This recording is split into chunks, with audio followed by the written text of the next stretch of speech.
Welcome to Azad news. Nizamabad జిల్లా పోతంగల్ మండల కేంద్రంలోని పోతంగల్ మంచిర నది సరిహద్దు ప్రాంతాలతో పాటు కొడిచెర్ల మంచిర నది సరిహద్దు ప్రాంతాలలో పోతంగల్ కు చెందిన కొంతమంది ఇసుక అక్రమార్కులు మాఫియాదారులు రెచ్చిపోతున్నారు.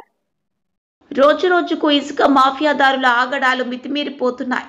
విధులకు వెళ్లిన రెవెన్యూ పోలీస్ అధికారులపై దౌర్జన్యం చేయడంతో పాటు దాడులు చేసి వారి విధులకు ఆటంకం కలిగించి ఇబ్బంది పాలు చేస్తున్నారు.